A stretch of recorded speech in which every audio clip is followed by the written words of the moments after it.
Estes e outros conteúdos estão disponíveis em www.beiratv.pt.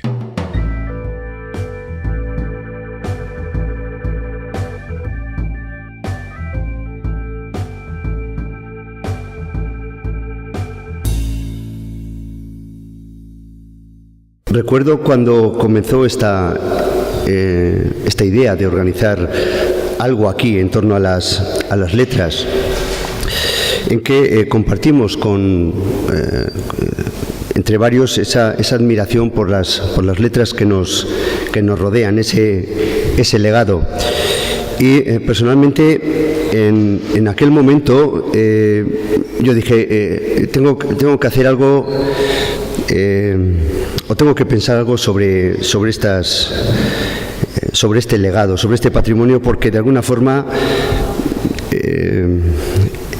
creo que debemos tener nuestro agradecimiento de tener esa referencia, ese modelo, eso que yo llamo en la comunicación primera caracterización gráfico-visual, de algo que manejamos cotidianamente, que usamos cotidianamente. Este es un trabajo que propuse, retomé de un trabajo que ya había hecho, he presentado en algún otro sitio, pero me parecía muy adecuado, no sé, hacer una pequeña reflexión sobre lo que supone este alfabeto romano como guía, como pauta, y lo que nos puede decir en un futuro. ¿De qué objeto se sirve el ser humano para conocer, comprender y representar la realidad? Desde un principio elemental, podríamos establecer que fundamentalmente se vale de los objetos que él mismo crea. Y sin lugar a dudas es la geometría uno de los objetos de producción humana más utilizados. La consideración geométrica ante las cosas no solo ha permitido al ser humano en su evolución acceder a la realidad a través de un proceso lógico, sutil y creador, sino también participar activamente en esa misma realidad. Es por ello que podemos considerar a la concepción geométrica, en términos generales, como un recurso fundamental del patrimonio intelectual humano. Ajustándonos a nuestro campo específico de interés, podemos constatar que el recurso de la geometría se hace ya evidente en las formas más primitivas del nacimiento de lo que podríamos denominar inicios de la escritura. Así, las primeras esquematizaciones elementales evidencian una geometría tal vez innata o tempranamente sentida. Estas muestras de los primeros inicios de fijación visual de las ideas confirman esa necesidad humana de acercamiento deductivo a la naturaleza mediante aspectos reflexivos sobre el propio trabajo, así como la necesidad de artificios generados por el contacto con el medio. La antigua Grecia, hasta Euclides, consideró a la geometría con voluntad de captar el mundo real, un arte antes que una ciencia. Así, el cosmos se concebía armoniosamente organizado de acuerdo a arquetipos preexistentes, dotado de una simetría en el sentido original de ésta, es decir, como algo bien proporcionado y en el que las partes estarían de acuerdo con el todo. El arte y la ciencia griega entrarán en la fase de aplicación a la práctica con Roma, la cual se dedicará a configurar con la herencia del modelo pedagógico heleno.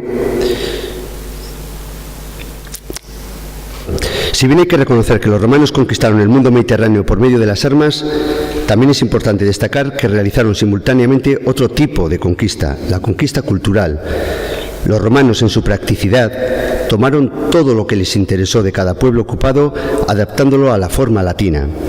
Con la conquista del mundo griego, lejos de desaparecer su alfabeto, los romanos se preocuparon por enriquecer y optimizar visualmente los caracteres griegos, dando paso con ello a la creación del alfabeto latino. La base formal de los signos tipográficos de la cultura occidental está en las tradiciones de la letra romana y en el uso de instrumentos y disciplinas particulares para su construcción. De hecho, su denominación genérica de cuadrata hace alusión a los ángulos rectos que están en la base de su canon gráfico. Estas estructuras morfológicas han mostrado tradicionalmente los principios básicos de nuestras formas alfabéticas.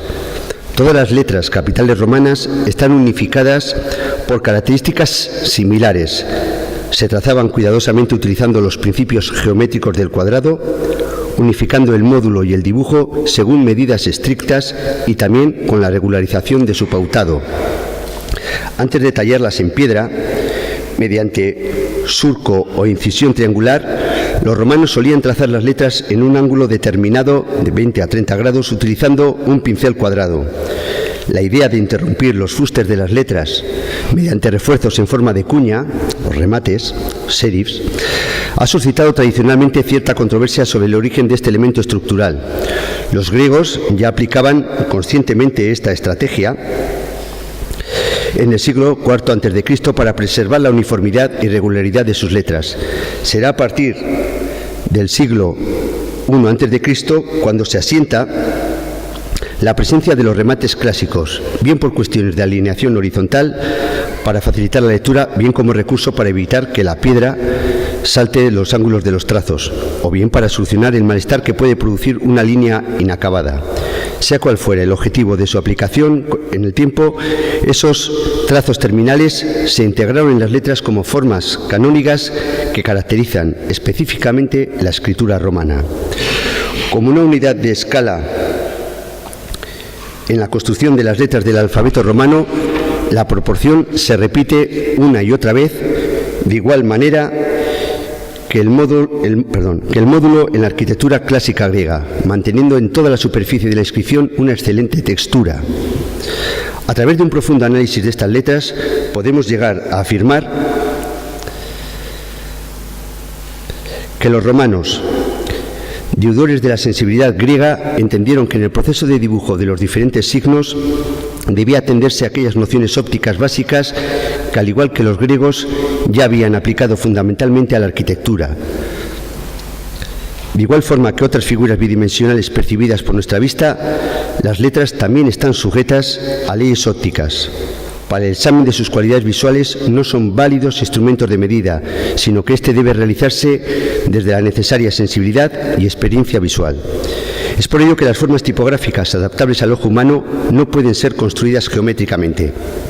Por experiencia sabemos que las distancias y superficies percibidas por nuestros ojos no concuerdan con las dimensiones geométricas que les pondríamos como base. Es por esto digno de reconocimiento y admiración que en el análisis profundo de cada letra capital romana podamos comprobar la corrección de problemas de aberración visual, los cuales ofrecen de forma genérica unos principios o conocimientos básicos de trabajo para tratar el problema óptico en el diseño de caracteres para la optimización del proceso de lectura.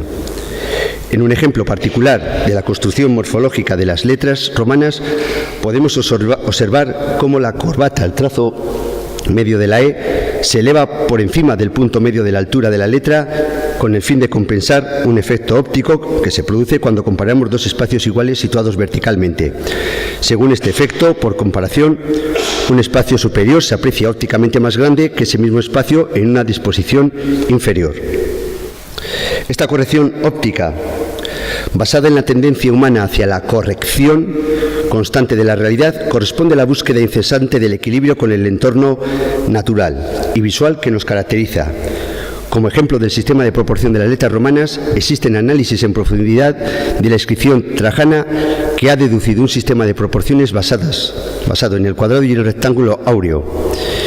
Este rectángulo áureo es una de las raíces fundamentales que podemos observar conectada con patrones de crecimiento en plantas u otros organismos vitales de la naturaleza.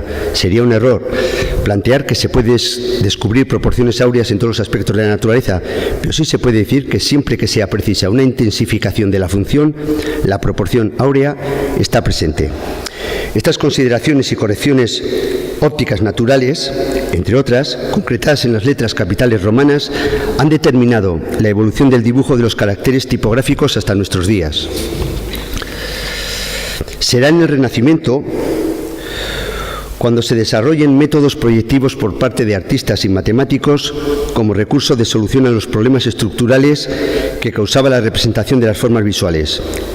El sentido de la visión exigía una formulación del todo y las partes, y si se entendía ya mediante un lenguaje numérico, éste debía tener una expresión gráfica por medio del dibujo. Los humanistas se propondrán recuperar la identidad de lo romano desde su origen, Roma. La fuente primigenia del conocimiento será Marco Vitruvio, primer arquitecto romano, quien creará la primera gramática clásica de los elementos geométricos y compositivos. Su postulado genérico es que los órdenes son las claves de la proporción.